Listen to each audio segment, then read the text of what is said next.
Astagfirullah. Astagfirullah. Astagfirullah.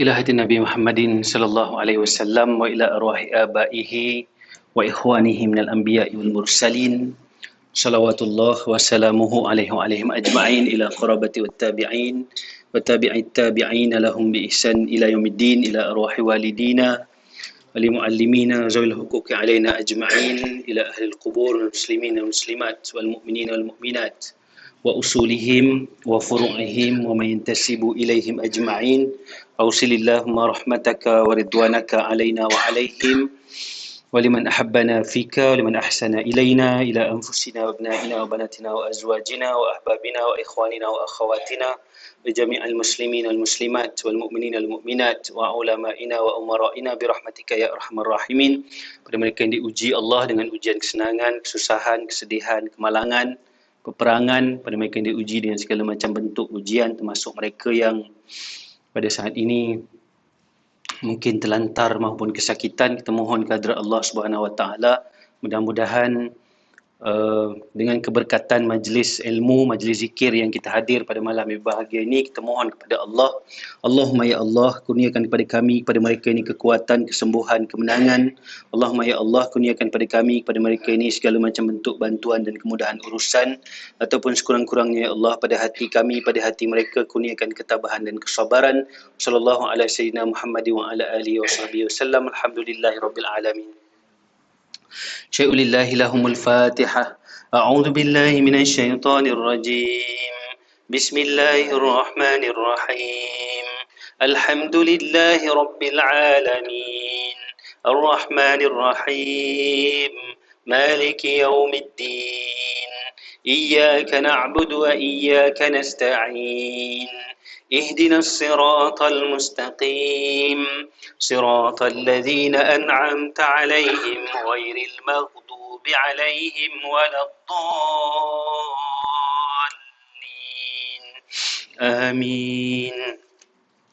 أعوذ بالله من الشيطان الرجيم. بسم الله الرحمن الرحيم. السلام عليكم ورحمة الله وبركاته. الحمد لله حمدا كثيرا طيبا مباركا فيه كما ينبغي لجلال وجهك الكريم وعظيم سلطانك. أشهد أن لا إله إلا الله وحده لا شريك له وأشهد أن محمدا عبده ورسوله. اللهم صل وسلم على هذا النبي الكريم سيد المرسلين وعلى آله وصحبه ومن تبعهم بإحسان إلى يوم الدين. اللهم لا سهل إلا ما جعلته سهلا وأنت تجعل الحزن برحمتك ربي إذا شئت سهله. وقال الله تعالى في كتابه العزيز بعد أعوذ بالله من الشيطان الرجيم يرفع الله الذين آمنوا منكم والذين أوتوا العلم درجات والله بما تعملون خبير. Sadaqallahul Azim. Yang saya muliakan adalah Tuan Imam, Tuan Bilal, Tuan Siak, Tuan-tuan guru, orang alim di kalangan kita, para asatizah yang saya hormati, Sof Kepimpinan Surau Al-Falah Taman Desa Kenanga 1, dan yang saya sayangi adalah sidang jemaah muslimin, muslimat, ibu ayah yang dirahmati Allah. Alhamdulillah, kita panjatkan kesyukuran kepada Allah SWT kerana limpah dan kurnia Allah juga dapat lagi kita berjumpa. Yang saya cek balik, kira-kiranya bulan 9 tak dapat kita berjumpa tak? Ada? Bulan 9 tak ada kan?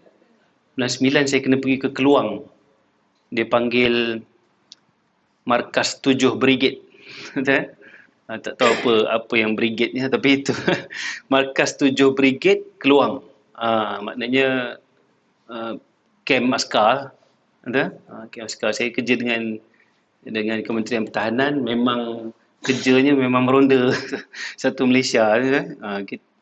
Sebab di kem tu ada juga orang staf awam macam kita ni, orang awam. Dia tak pakai baju uniform ni, orang biasa, orang awam. Ada juga. Jadi kita tak tinggalkan mereka ni lah, walaupun dia bertugas di bawah perintah pegawai pemerintah, panglima apa semua, tapi dia staf awam. Jadi tanggungjawab kami lah, maknanya yang dihantar ke kementerian untuk pergi tengoklah teman-teman kita yang ada dekat sana. Kemudian kita bagi semangat lagi, gitu, bagi semangat, motivasi sikit, kukuhkan sikit dia orang punya integriti supaya jangan ada yang culas, kan, supaya dia orang bersemangat. Memang bagus, dia orang pun bagus juga, cuma sekadar yalah, pada saya kita cuma berjumpa tu untuk saling kenal-mengenal, mengingat balik semula je lah. Itu je lah peluang dia. Jadi waktu tu tak dapatlah kita berjumpa bulan 9. Jadi Alhamdulillah bulan 10 dapat berjumpa. Walaupun tuan-tuan dah duduk lama, dah menguap lama nunggu kan. Tu saya minta maaf banyak. Jadi tuan-tuan yang dirahmati Allah, pertemuan yang lalu kalau tuan-tuan masih ingat, kita ada bincang berkaitan dengan yang terakhirnya kita bincang berkaitan dengan Sayyidul Istighfar. Ke dah lebih daripada tu? Lebih dah kan? Sayyidul Istighfar, kita ulas sikit tentang Sayyidul Istighfar. Kemudian kita masuk, tuan-tuan pun dah dengar, di pengetahuan kita pun dah tahu, tuan-tuan pun ramai di kalangan kita yang memang kaki Sayyidul Istighfar ni memang takkan tinggal dah.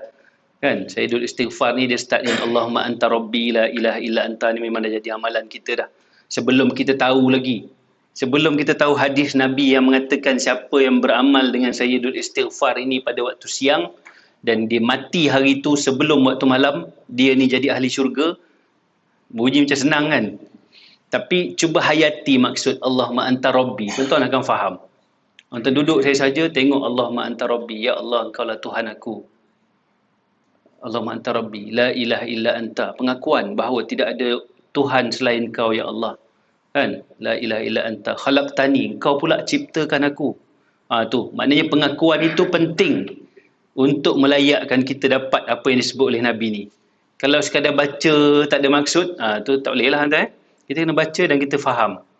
Maknanya doa pun sama juga. Doa pun kalau tuan-tuan yang doa dengan bersungguh-sungguh, betul-betul nakkan hajat yang kita nak tu dapat, mudah-mudahan dapat. Tidak sekarang, nanti.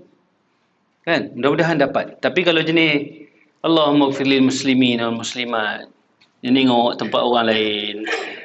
Tangan letak juga. Tangan ada jugalah tangan. Kan? Jadi dia tengok wal mu'minin wal mu'minat al ahya minhum wal amwat. Hidung sikit tu. Itu payah sikit lah. Sebab apa? Sebab Allah sebut dalam hadis kudusi, Allah tidak makbul doa orang yang hati dia lalai.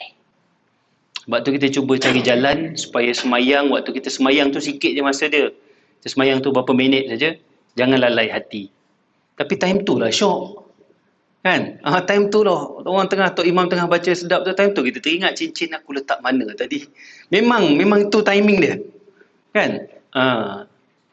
Kalau yang muslimat pula, tadi striker mati ke tidak? Ada time tu lah, time tu. Tak percaya tuan-tuan kalau barang hilang, semayang 2 rakaat. memang time tu dia datang. Dia datang. Tadi aku letak kat mana? Lepas tu aku letak kat mana? Dia buat rentetan, dia buat pula dia punya kronologi pula. Dalam semayang tu, tengah semayang tu, dia boleh kronologi. Tadi berdiri kat situ. Waktu berdiri situ tu si Fulan ni datang. Waktu tu pegang lagi. Dalam semayang tu. Jumpa. Sudahnya jumpa nanti. Setan lebih rela kita jumpa barang yang kita hilang daripada kita jumpa Allah dalam semayang. Tu. Sebab tu jangan lalai. Jagalah tuan, jangan lalai. Ketika kita berdoa, jangan lalai. Ketika kita semayang, jangan lalai. Ketika tuan-tuan mengharapkan sesuatu daripada Allah, jangan lalai. Jadi Allahumma anta rabbi patut kita fahami bersama-sama. Maksud dia memang adalah penyerahan diri betul kepada Allah. Kan? Ya Allah Tuhan kami, Kau lah yang ciptakan aku. Khalaqtani wa ana abduka, aku hamba Engkau ya Allah. Tu bila masa yang kita mengaku kita hamba Allah ni, bila? Tak ada masa dia tuan. Ada masa dia. Wa ana abduka, tak ada. Inilah dia. Wa ana abduka. Kan? Wa ana ala ahdika, dan aku menurut janjimu. Waalaikumsalam. Betul. Aku menurut janjimu setakat kemampuan aku. Maknanya kemampuan aku ni maknanya semayanglah, puasalah kita mampu kan. Wa ana ala ahdika wa wa'dika, mastata'tu, yang sekadar kemampuan kita. A'udzubika min syarri ma sana'tu, aku berlindung ya Allah daripada kejahatan aku sendiri. Kita ni jahat tuan-tuan. Kita ni manusia ni jahat. Kan? Maknanya kita berlindung daripada kejahatan kita. Wa a'udzubika min syarri ma sana'tu abu'u laka bi ni'matika. Aku mengakulah dengan nikmat yang kau bagi ya Allah. Walaupun banyak dah nikmat yang Allah ambil sikit-sikit, perasan tak? Nikmat yang Allah tarik sikit-sikit, perasan tak? Makan pun dah tak apa nak ni dah makan. Anak cucu datang ni lah seronok dia bawa balik. Makan banyak sikit daripada biasa tu sebab anak cucu datang. Lain pada tu tak lalu lah. Nampak tuan? Sudahnya apa? Sudahnya nasi putih, ada ikan goreng, air asam. Itu je lah boleh jalan. Tak payahlah kari ayam apa semua, tak payah. Ayam pun tak makan lah daging-daging tu. Makan tang mana? Kat tulang-tulang tu kan. Nah, nampak tak? Maknanya betapalah kita boleh perasan tu sebenarnya. Mata pun tak apa nampak dah mata, kan? Telinga pun anak-anak kadang-kadang gelak sama-sama dia orang. Pasal dia cakap lain, ayah jawab lain. Kan? Kita perasan benda tu. Nak bangun semayang ni, nak bangun. Cuba bangun seorang. Cuba bangun tengok. Apa ambil masa lama nak bangun? Betul? Tu. Kita mengaku nikmat yang Allah bagi. Kan? Tapi maknanya dalam masa yang sama, doalah juga. Doalah juga mudah-mudahan rakan kongsi kita yang di rumah yang masih ada rakan kongsi lah. Kan? Rakan kongsi ni mudah-mudahan dialah sentiasa cantik di mata kita. Kan? Sentiasalah dia ni baik di mata kita. Sentiasalah dia ni, kalau tidak kerana baik kelihatan rupa dia, fizikal dia, baiklah kerana jasa dia. Atau doalah selalu. Doa selalu. Kalau tidak, kita tengoklah macam mana yang saya nak cerita panjang pun tak boleh juga kan saya. Tapi tuan-tuan tengoklah. Kan? Dulu kemain lagi nak pergi tandas pun rindu. Boleh tengok kan? Doa selalu. Mudah-mudahan rakan kongsi kita itulah yang paling cantik, paling baik, paling bagus di mata kita. Sebab apa tuan? Itu nikmat. Takdir Allah ambil lah rakan kongsi kita tu yang dah nak kena setrika badan dia tu. Tuan-tuan faham nak kena setrika badan? Selalu baju kalau nak kena setrika tu baju macam mana? Baju kedut kan? Maknanya rakan kongsi kalau nak kena setrika tu biasanya maksudnya apa? Kedut-kedut juga lah. Jadi maknanya kalau Allah ambil tuan-tuan, hilang arah. Saya ramai juga kawan-kawan yang ditakdirkan begitu. Lelaki-lelakinya yang perempuan-perempuannya. Dia kata, Ustaz, tak dengar dah dengkur dia sekarang. Memanglah, tak ada. Dia kata, Ustaz, saya tengok orang tu melintas, saya kejar Ustaz. Sebab baju dia sama macam baju rumah saya. Hilang sekejap pikiran saya waktu tu, saya ingat dia. Maka saya kejar dia melintas jalan. Sikit saya nak kena langgar dengan bas. Kalau tak, Allah kalau ambil kita punya akan kongsi tuan-tuan ya, boleh tahu, siapa tahu dia tahulah. Bukan kira siapa-siapalah. Jadi maknanya syukurlah dengan nikmat yang kita ada. Doa yang baik-baik kepada Allah, mudah-mudahan mereka yang ada di sekitar kita ni adalah orang yang terbaik lah. Adalah di sana sini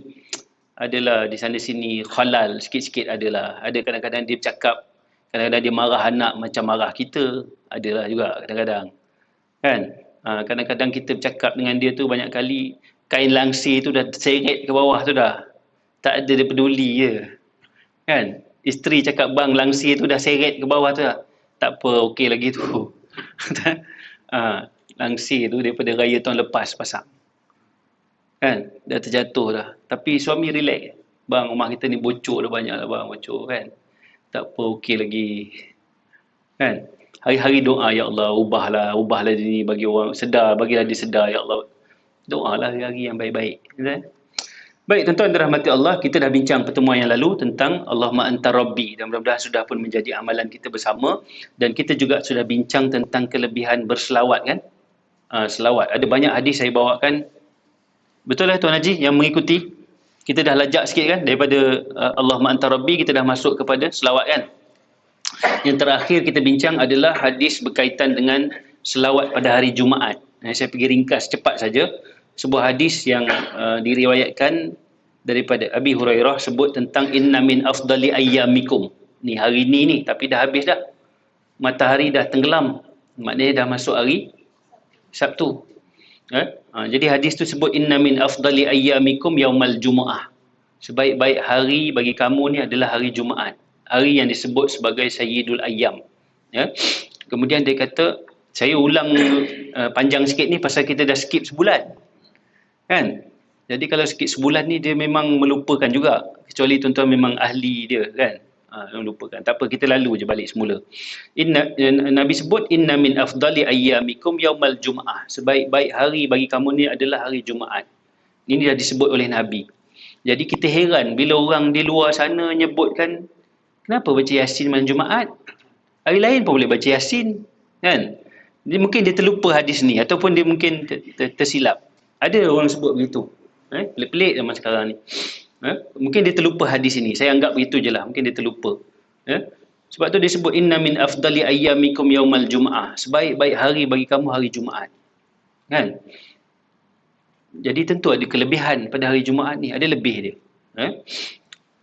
Fihi khuliqa Adam. Pada hari itu diciptakan Adam. Wa fihi nafkhah. Pada hari itu ditiupkan sangkakala.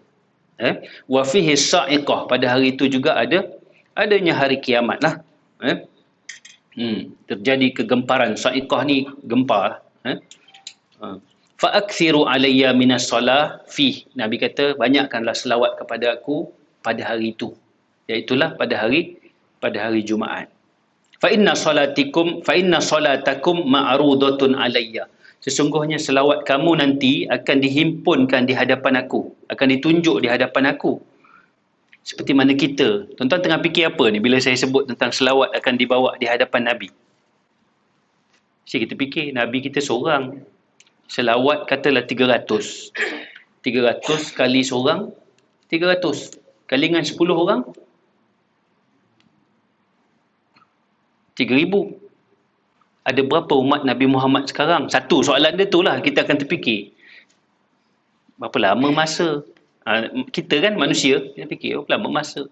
Kemudian kita mikir pula Nabi kan dah wafat. Macam mana pula nak dibawa ke hadapan Nabi pula? Kan? Jadi ini persoalan-persoalan kita sebagai manusia lah. Kita ni tertakluk kepada masa, tertakluk kepada ruang, tertakluk kepada waktu. Tapi Allah Subhanahu Wa Taala tidak ada yang mustahil bagi Allah. Saya dah cerita pada pertemuan yang lalu, kalau tuan-tuan ingat bagaimana Allah menyedarkan satu orang yang jahat. Allah sedarkan dia hanya dengan tidur sekitar 5 minit ke 10 minit. Dalam tidur itulah dia bermimpi, dia melihat anak-anak dia semua datang dekat dia kerana dia telah mati. Anak-anak datang, dia tengok mayat dia tu sedang anak-anak datang. Dia tengok. Maknanya dalam 5 minit tidur tu Allah boleh buat. Maknanya kuasa Allah. Sebab tu setakat nak bawakan selawat kita di hadapan Nabi ni small the pieces. Sebab kata orang tuan, maknanya senang je. Allah Subhanahu Wa Taala ni boleh. Sebab masa dalam kekuasaan Allah. Sebab tu ada kuasa yang Allah bagi kepada Nabi-Nabi, umpamanya Nabi Sulaiman. Ada kuasa ni bagi begitu. Ada kuasa yang Allah bagi sikitlah secebis kepada menteri Nabi Sulaiman umpamanya. Kan dia kata, Sulaiman kata, siapa yang boleh bawa singgahsana Balqis tu, dia tak sebutlah dalam Quran, tak sebut nama Balqis, tapi sebut siapa yang boleh bawa singgahsana Azim, dia kata Malikatus Sabak, itulah ratu negeri Sabak. Siapa boleh bawa? Datang Ifrit, mula-mula sekali Ifrit mengaku, saya boleh tuan, saya boleh bawa. Maknanya sebelum tuan bangun daripada tempat duduk, maknanya Nabi masuk ke singgahsana tu ataupun ke balai rong seri tu pagi, tengah hari nanti bangunlah. Kan? Jadi maknanya sebelum dalam tempoh tu saya boleh bawa Ifrit, jin yang paling kuat sekali. Wa qala ifritum minal jin ana atika qabla an taquma min maqamik. Kata Ifrit, tuan, saya boleh bawa sebelum tuan bangun daripada tempat duduk tuan. Tapi Allah bagi kelebihan pada satu orang lagi. Nama dia, kalau kita baca dalam tafsir, nama dia Asif Barkhia. Tapi kalau kita cari dalam Quran tak disebut. Banyak perkara dalam Quran tak disebut. Balqis tak sebut, Asif Barkhia tak sebut. Ada banyak lagi tak disebut. Dijumpa dalam tafsir. Kita tengok dalam tafsir. Jadi tuan-tuan dan rahmati Allah, dia senang je. Dia kata aku boleh bawa. Dia kata tuan, saya boleh bawa sebelum tuan kelip mata. Oh, lagi cepat tuan. So maknanya ada perkara yang Allah izin. Ada perkara yang Allah izin pada kita. Pada orang-orang tertentu lah. Jadi begitulah dia kata pada Nabi Sulaiman. Tuan pandang ke arah Yaman, ke arah Sabak sana, tuan pandang dengan jarak yang jauh, kan? Kemudian dia angkat tangan doa. Dia angkat tangan. Itulah doa yang saya sebut pada tuan tu. Doa dia, Allahumma salli ala sayyidina Muhammad, ya ilahana. Ingat tak doa ni? Lama dulu kita bincang. Ya ilahana wa ilaha kulla syai'in ilahan wahida atini bi arsyiha. Boleh tuan-tuan nak doa untuk apa-apa kelebihan yang lain pun, tuan-tuan boleh doa dengan cara yang macam tu. Ya ilahana wa ilaha kulla syai'in ilaha wahida. Bagilah cemerlang pada anak-anak kami yang masuk PSA SPM. Boleh? Okay? Tidak ada masalah. Boleh doa. Ya ilahana, wahai Tuhan kami. Ya ilahana wa ilaha kulla syai'in. Wahai Tuhan sekalian setiap sesuatu. Ilaha wahida, Tuhan yang maha esa, Tuhan yang maha satu. Esa. Apa hajat kita nak? Kita minta. Sebab apa? Pada seruan ya ilahana wa ilaha kulla syai'in ilaha wahida ni ada disebut sebagai asma'ullahul azam, nama-nama Allah yang mulia. Macam kita sebut ya zal jalali wal ikram. Ya zal jalali wal ikram. Ya latif. Ya muqallibal qulub. Itu nama-nama besar bagi Allah yang kalau kita seru dan kita panggil, kita doa kepada Allah, dia memudahkan untuk doa dimakbulkan. Betul? Jadi tuan-tuan dirahmati Allah, begitu seperti mana kita ada pertanyaan, satu orang lelaki bangun tanya, wahai Rasulullah, macam mana pula benda selawat ni nak dibawa di depan tuan, sedangkan tuan pada waktu itu waqad aramta, ketika itu tuan dah wafat. Kalau tuan dah wafat, dah menjadi tulang belulang dalam bumi, macam mana nak dibawakan selawat? Dia masih berfikir dengan berfikiran macam kita juga fikir macam tu kan. Logik kan. Tapi tak. Nabi jawab, Nabi kata innallaha harrama 'alal ardi an ta'kula ajsadal anbiya. Rupanya bumi ni, satu perkara yang bumi ni tak makan adalah jasad orang-orang yang disebut antaranya anbiya. Satu lagi disebut syuhada. Satu lagi juga disebut ahlil Quran, orang yang ahlil Quran. Ini pun tak dimakan jasad dia. Banyak kes kita jumpa banyak. Di Mekah waktu nak memindahkan orang, nak buat terowong Muaisim tu, orang jumpa. Di Kuala Kangsar ketika highway tu nak melanggar kubur, digalikan kubur tu, masih jumpa lagi. Masih jumpa lagi satu orang jenazah orang perempuan. Kain, ialah maknanya dia masih terpelihara lagi, dia punya kain kafan dia apa semua sekali. Bukan dia tu saja dipelihara Allah, dengan kain yang balut dia pun dijaga oleh Allah. Tu sehingga kan bila ditanya, diusul cari kat belah Kuala Kangsar tu, ada lagi keturunan dia kata dulu nenek kami ni dia mengajar Quran dia tak hafal Quran, dia cuma mengajar budak baca, dia tegur kan. Itulah kehidupan dia daripada muda sampailah hari tua dia. Memang itulah kehidupan dia. Tengok bagaimana Allah pelihara orang yang jadi ahli Quran. Jadi tuan-tuan yang dirahmati Allah, kita boleh ambil lah benda ni sebagai pengajaran. Tak jauh lagi pun masa dia, masih lagi kita jumpa. Jadi maknanya ada beberapa orang yang tidak dimakan oleh jasad tubuh dia. Jadi saya dah sebut hadis ni pada pertemuan yang lalu, mudah-mudahan dia jadi ingatan. Dan mungkin saya dah sebut juga pada tuan-tuan, dalil ni, hadis ni dibaca oleh orang Yahudi tau. Hadis ini pernah dibaca oleh orang Yahudi. Orang Yahudi baca ni, faham dia. Sehingga satu hari, lama dah, lepas pada zaman Khulafaur Rasyidin habis dah. Lepas 4 orang tu kan, Abu Bakar, Umar, Osman, Ali. Saya tak ingat zaman bila. Mungkin dah terkedepan sikit, dah termaju sikit. Jadi waktu tu ada 2 orang Yahudi datang daripada luar, duduk kat Madinah. Nak mencuri jasad Nabi. Jadi waktu tu, Khalifah pada waktu tu, Allah berikan dia pada dia mimpi, Allah berikan pada dia ni ilham. Jadi dalam mimpi dia nampak, dia berjumpa, of course lah, gubernur ni, gubernur yang soleh lah. Gubernur yang soleh ni, dia dalam mimpi dia nampak Rasulullah, dan Rasulullah mengisyaratkan kepada 2 orang. Jadi dia tengok muka orang 2 orang tu, dia kenal. Kata dia tengok 2 orang tu, banyak kali. Dan ada beberapa kali mimpi tu datang, jadi dia yalah dia berfikirlah apa sebenarnya kan. Jadi dia diilhamkan oleh Allah Subhanahu Taala untuk nak berjumpa dengan semua ahli Madinah, nak jumpa. Jadi bermulalah disuruhkan dia punya, diperintahkanlah dia gubernur waktu tu lah ataupun khalifah waktu tu nak jumpa. Jumpalah, salam, semua orang salam. Masuk hari kedua, masuk hari ketiga, masuk hari keempat, semua yang jumpa salam semua. Habis. Semua dah panggil lah, semua dah panggil. Dia kata, ada lagi tak orang dekat Madinah ni yang aku belum jumpa? Kan? Jadi yang apa ni?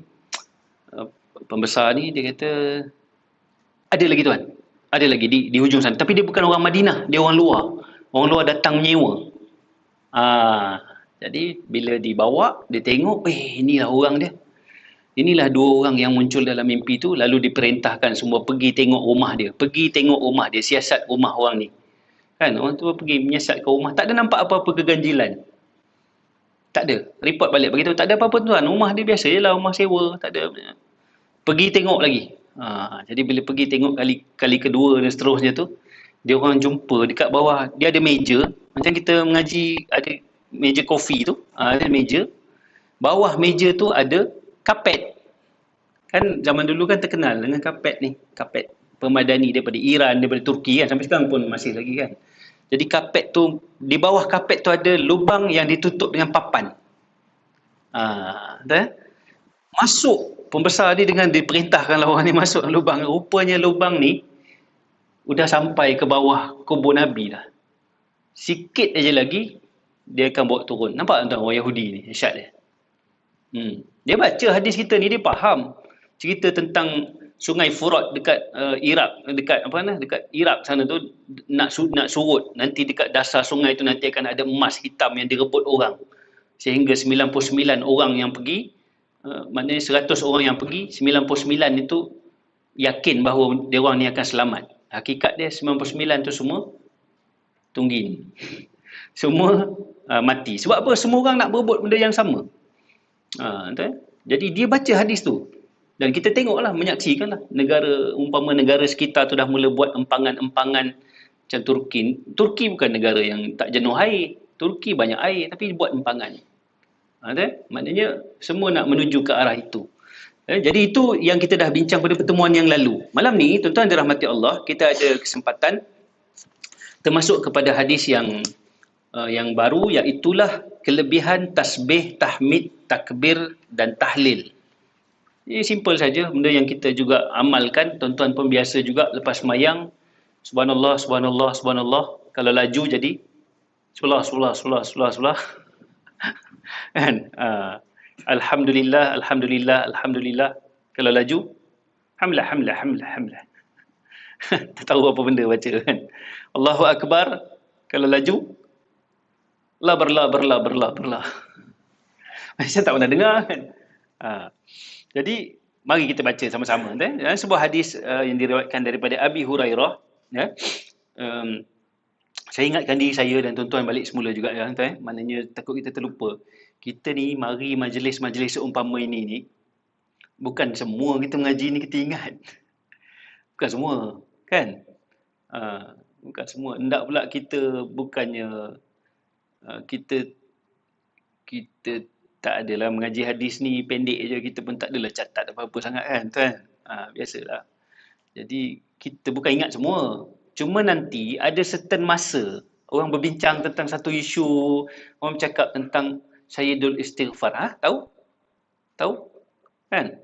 Dia start dengan Allahumma anta rabbi kan? Betul. Allahumma anta rabbi. Sambung tak tahulah, tapi dia memang start dengan Allahumma anta rabbi. Dia akan memandu cara kita berfikir dalam menjalani kehidupan. Jadi kita datang ni, pertama kita tunai solat jemaah, dapat kelebihan berjemaah. Walaupun penceramah datang semayang seorang-seorang, kita dapat kelebihan berjemaah lah, tuan, dapat berjemaah. Yang kedua, kita dapat tunggu waktu. Kita tunggu waktu ni, malaikat doa untuk kita. Yang ketiga, kita dapat solat isyak berjemaah. Yang disebut oleh Nabi, siapa sembahyang isyak berjamaah seumpama dia sembahyang separuh malam. Ini kita nak. Yang paling penting, di penghujung solat isyak, kita sembahyang 4 rakaat solat sunat. Kita dah bincang tu pertemuan yang lepas kan. Yang lepas-lepas kalau tuan-tuan ingat. Siapa tunaikan 4 rakaat selepas Isyak seumpama dia menunaikannya pada malam Lailatul Qadar. Makna apa? Maknanya doa dia makbul. Tuan-tuan, ibu ayah dirahmati Allah, kita lalui kehidupan kadang-kadang ada yang sukar juga dalam kehidupan kita. Ini adalah buah kilas yang paling penting. Buah kilas dia 4 rakaat selepas Isyak ni adalah buah kilas yang agak penting. Kadang-kadang kita bukan tukang urut. Kita bukannya tukang urut ke, ataupun kita bukan orang yang pandai mengubat orang ke apa ke, bukan. Kita pun bukan, tak ada, bukan. Kita biasa je. Tapi ada certain keadaan, kadang-kadang ahli keluarga sakit, ahli keluarga jatuh terseliur, yang di luar jangkaan kita. Apa buah kilas yang kita ada? Kita ada minyak gamat je lah. Kan? Anak nak periksa. Apa yang kita ada? 4 rakaat selepas Isyak, buat 2 rakaat. Kemudian doa kepada Allah. Ni dengan keberkatan 2 rakaat ni, 4 rakaat selepas Isyak disebut oleh Nabi. Nabi kata siapa semayang 4 rakaat selepas Isyak ni, seumpama dia menunaikan pada malam Lailatul Qadar. Jadi tuan-tuan buat betul-betul 4 rakaat selepas Isyak, doa sungguh-sungguh. Mudah-mudahan apa hajat kita hendak, kita mohon pada Allah, Allah capaikan. Kalau nak bacakan apa, nak jampikan, bacakan Al-Fatihah ke, selawat sikit pada minyak gamat yang kita ada tadi tu, bacalah. Tuan-tuan boleh nampak kesan dia. Nabi tidak pernah bercakap benda yang bukan-bukan. Sebab tu Nabi bila sebut sesuatu benda, kita kena ambil perhatian betul-betul. Baik, tuan-tuan rahmati Allah, hadis yang kita bincang malam ni, iaitulah keutamaan tasbih dan tahmid. Daripada Abi Hurairah radhiyallahu anhu qala Rasulullah sallallahu alaihi wasallam kalimatan khafifatan 'alal lisan. Ni pun kita tahu ni. Thaqilatan fil mizan, habibatan ilar rahman. Subhanallah wa bihamdihi subhanallahil azim.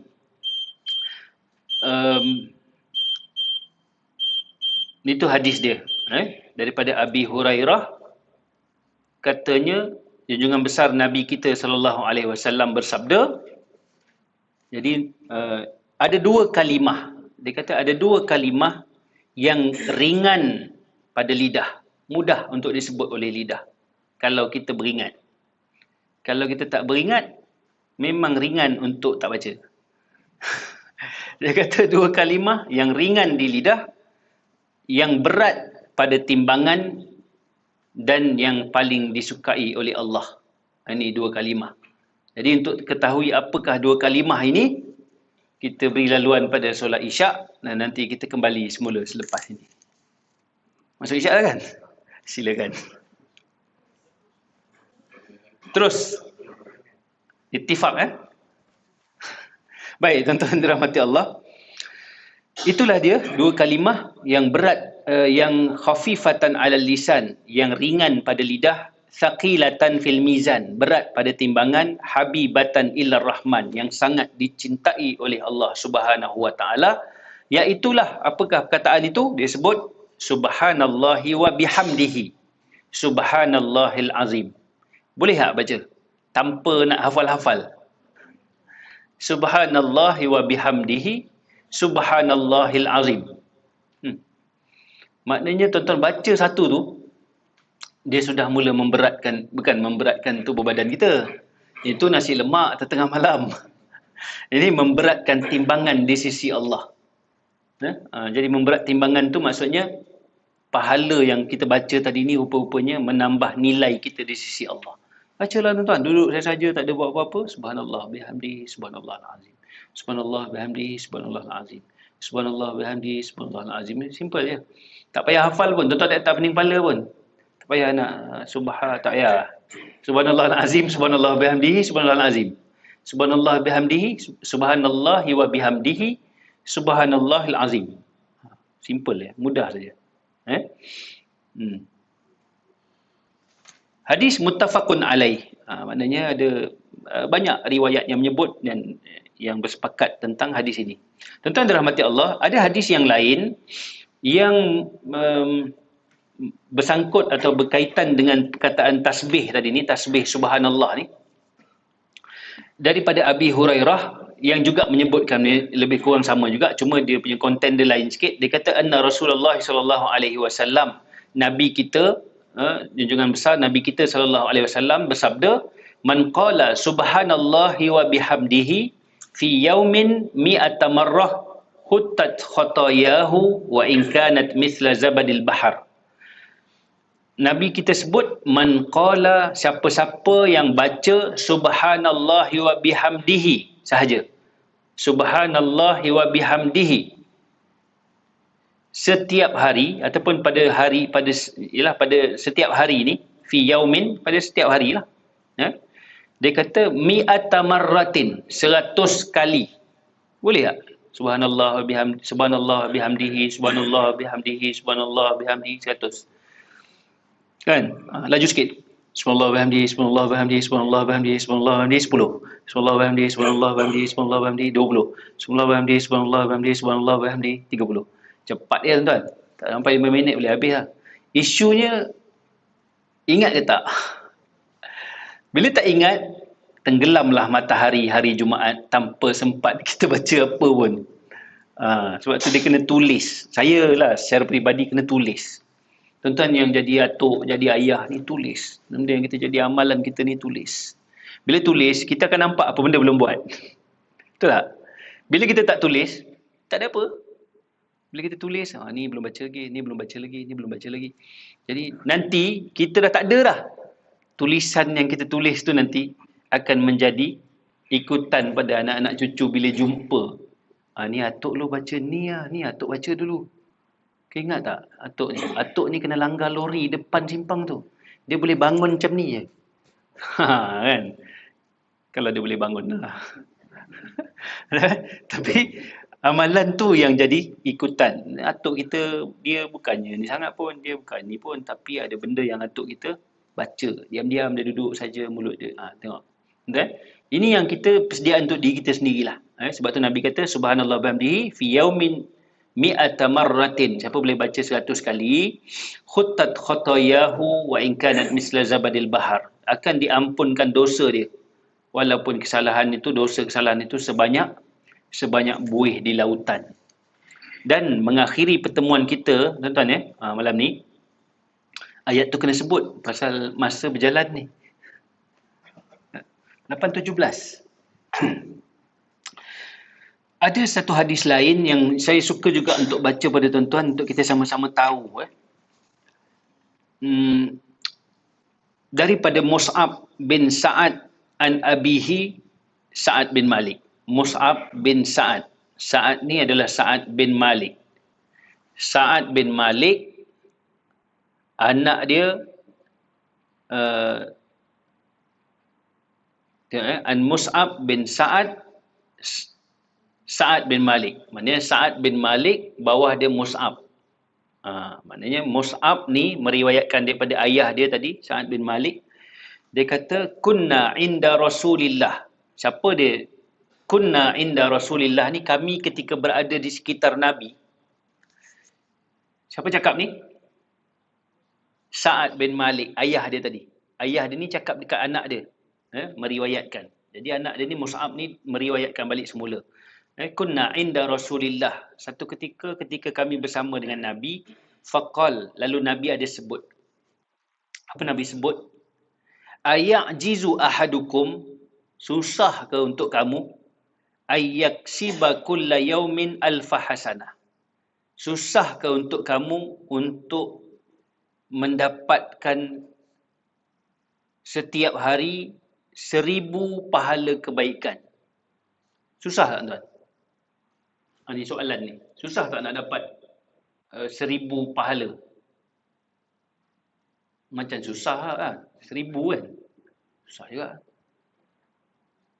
Tapi sebenarnya tak susah. Banyak waktu. Banyak waktu kita perlukan. Cuba tengok apa Nabi kata. Nabi kata, susah ke kamu nak mendapatkan setiap hari dapat 1000 pahala kebaikan? Susah ke? Lalu orang bila ditanya begitu, fasa'alahu rajulun min julasaihi. Salah seorang di kalangan kami ni tanya balik pada Nabi. Macam mana tuan? Macam mana? Kaifa yaksibu ahaduna ya Rasulullah? Macam mana kami boleh dapat 1000 pahala kebaikan ni setiap hari? Macam mana caranya? Eh? Macam mana? Kaifa yaksibu ahaduna ya Rasulullah kulla yaumin alfa hasanah. Macam mana kami yaksibu ni maksudnya gain lah. How to gain. Macam mana nak dapatkan.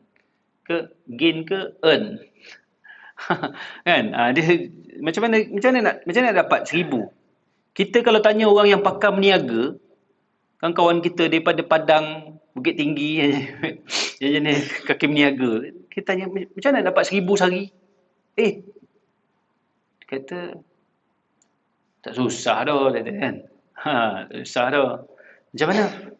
Dia kata cuba tengok harga mangga yang jual dekat ni berapa. Cuba tengok yang jual dekat sini berapa. Berapa beza mangga tu, sekilo kat sana, kat sini jual berapa. Kan?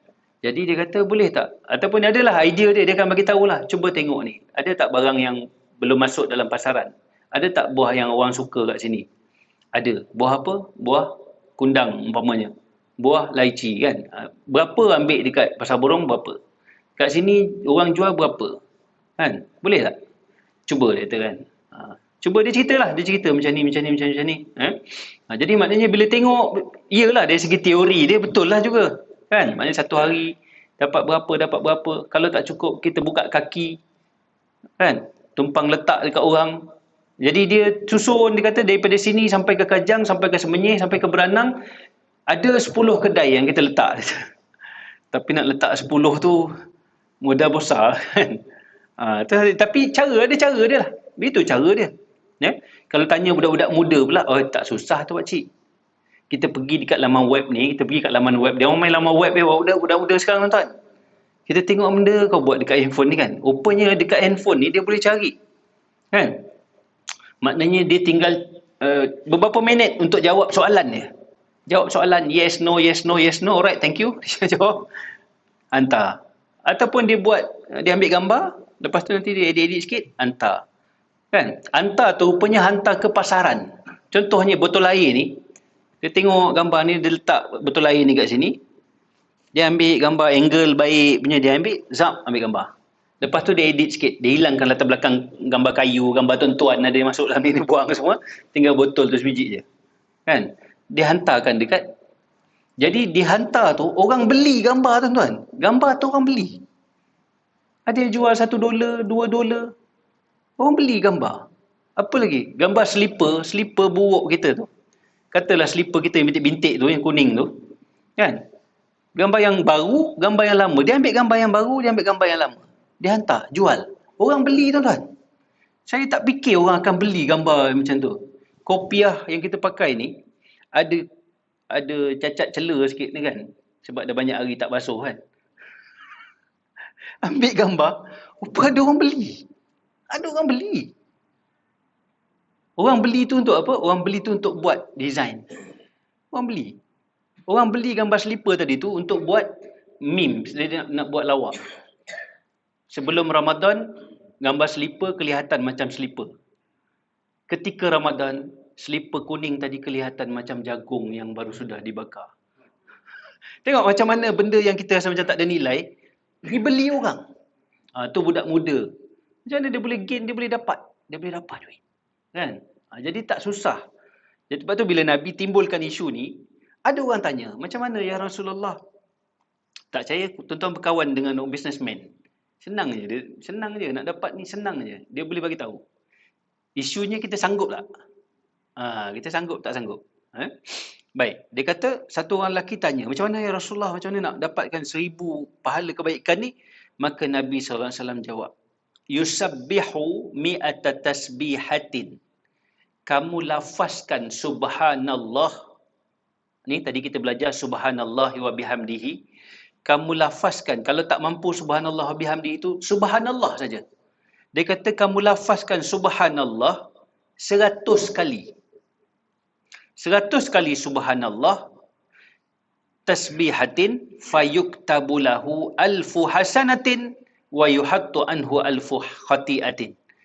100 subhanallah, rupanya 1 subhanallah ada 10 Allah gandakan. 2 subhanallah ada 20 Allah gandakan. 10 subhanallah ada 100 Allah gandakan. 100 subhanallah berapa minit? 100 subhanallah. 100 subhanallah berapa minit? Oh, tak cukup masa Ustaz, kena buat loan. Duit bolehlah buat loan. Kalau masa macam mana nak buat loan pula kan? Betul? Tapi 100 boleh kembali 1000 pahala sebagaimana disebut oleh Nabi. Sebab tu Nabi kata, soalan Nabi, ayuk jizu. Susah ke? Tak susah. Cuma hati mahu atau tidak. Tu je lah. Kan? Sebab kita ada cabaran. Cabaran hidup kita ni sekarang zaman moden ni, cabaran dia adalah ni antaranya. Bagi orang yang tak terlibat dengan ni, dia akan terlibat dengan benda lain.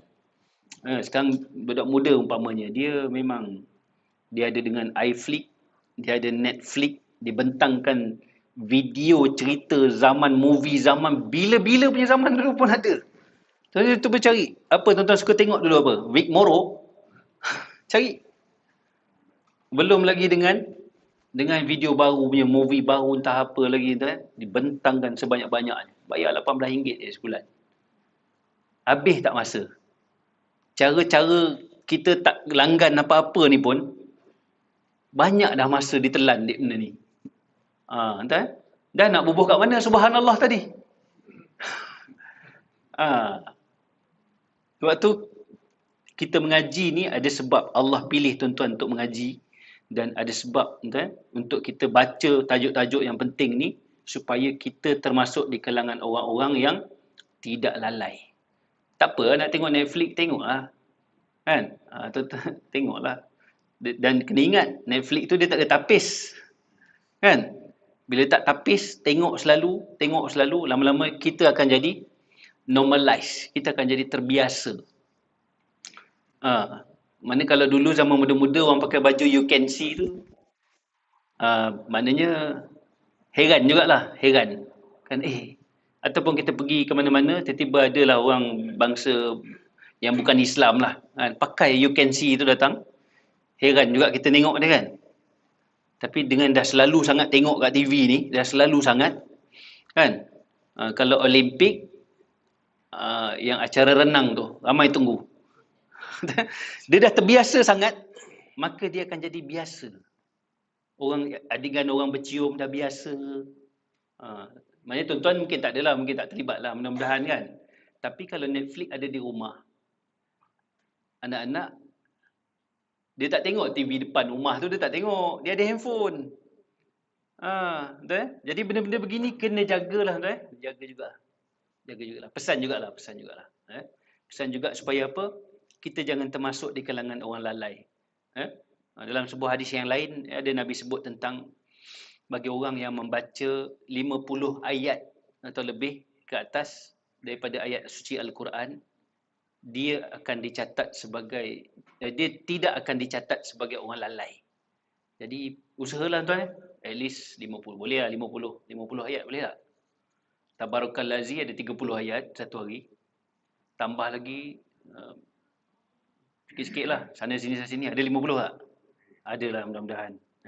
Jadi tuan-tuan dirahmati Allah, tidaklah susah sebenarnya untuk kita perolehi apa yang disebut oleh Nabi kita, tetapi yang yang menentukan sama ada senang atau susah tu adalah iman lah, iman.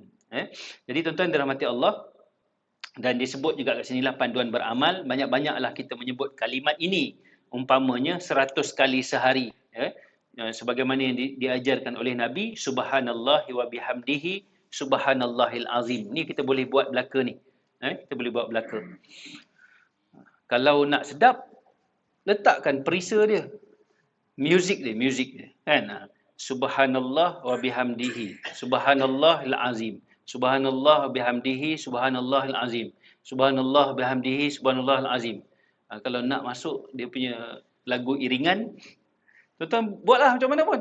Contohnya macam subhanallahi wa bihamdihi subhanallahil azim, tak sedap, ejaz lagi. Subhanallahi wa bihamdihi, subhanallahil azim. Subhanallahi wa bihamdihi, subhanallahil azim. Subhanallahi wa bihamdihi, subhanallahil azim. Subhanallahi wa bihamdihi, subhanallahil azim. Ikut kita lah, tuan nak tune macam mana kan? Kalau kata lambat ustaz, kalau buh lagu lambat, tak apa, buat bagi cepat buat macam mana pun. Tapi yang penting ingatlah, kalau sampai tuan-tuan dah terbiasa, kita akan terasa tak syok, apa benda tak buat lagi hari ni. Dia kalau sampai level tu, syukur banyak-banyak kepada Allah. Pasal nak sampai level tu susah. Nak sampai level rasa macam apa, rasa tak sedap badan hari ni, ada benda tak buat. Kan? Yang banyaknya bila baca lebih-lebih rasa tak sedap badan hari ni. Betul? Jadi kita sendirilah kan. Saya sebut ni kerana ialah pertama atas dasar cinta lah. Cinta sesama orang Islam, tuan-tuan, kita dah patut kita susun dah amalan kita ni, kita isi kan betul-betul. Mudah-mudahan ditakdirkan Allah panggil kita untuk kita pulang, kita berada atas jalan yang kita usahakan ini. Sudahlah, pandang ke belakang kalau tengok banyak laluan yang kita lalu ni entah apa-apa ada. Kan, kalau tengok ke belakang, entah apa-apa kita lalu kan. Beli barang-barang yang tak ada faedah, ada juga kan. Oh, belakang, pandang balik ke belakang. Puasa pun tak ada lah. Orang perempuan rajin puasa. Kan, orang lelaki tengok tak ada. Ya, tengok lagi ke belakang, ada semayang sunat. Semayang wajib pun kadang-kadang tersadai. Jadi sudahlah tu, yang lepas lah. Kita tengok yang ke depan supaya kita boleh isi amalan kita. Yang paling pentingnya menjadi pemberat kita di akhirat. Ada lagi cabaran di hadapan, saya tak cerita lagi pada tuan. Nabi pernah sebut tentang orang muflis. Ingat tak? Muflis. Nabi tanya pada sahabat, siapa dia muflis? Sahabat kata orang muflis ni orang yang tak ada dirhaman, tidak ada duit. Orang tak ada duit, tak ada harta, tak ada harta dinar wala dirham, tidak ada dinar, tidak ada dirham, orang muflis. Nabi kata tak. Orang muflis adalah orang yang banyak pahala atas dunia, bila sampai ke akhirat, pahala dia terpaksa bagi pada orang yang dia pernah sakiti. Kan? Jadi ada cabaran lagi di hadapan. Tapi apa-apa pun kita usahakan kita boleh buat ni perkara-perkara yang ringan disebut oleh Nabi ni, ringan tetapi dia memberatkan timbangan kita. Jadi tuan-tuan dirahmati Allah, saya kira itu beberapa perkara yang kita perbincangkan. Saya revise sikit pertemuan kita bulan 9 hari tu, bulan 8 hari tu, tentang Sayyidul Istighfar dan juga selawat, kelebihan selawat. Yang terakhirnya kita bincang tentang hari Jumaat tu, selawat kita ni dibawa di hadapan Nabi. Dan malam ni kita lalui hadis yang menyebutkan tentang Allahumma salli ala Sayyidina Muhammad, iaitulah berkaitan dengan amalan tasbih dan tahmid. InsyaAllah pada pertemuan akan datang, kalau ada kesempatan, kita meneroka lebih dalam sikit lagi tentang tasbih dan tahmid yang dibaca 3 kali selepas solat subuh. Apa dia tu? Tasbih dan tahmid selepas solat subuh. Apa dia punya kelebihan dia. InsyaAllah pada pertemuan akan datang kita tengok lebih lanjut tentang tajuk tasbih dan tahmid yang dibaca 3 kali selepas solat subuh. Jadi tuan-tuan dirahmati Allah, saya kira itu dulu untuk malam yang berbahagia ni. Mudah-mudahan pertemuan kita ini dirahmati oleh Allah SWT. Salah dan silap saya mohon ampun maaf. Aqul qauli hadza wa astaghfirullahal azim li wa lakum. Wassalamualaikum warahmatullahi wabarakatuh.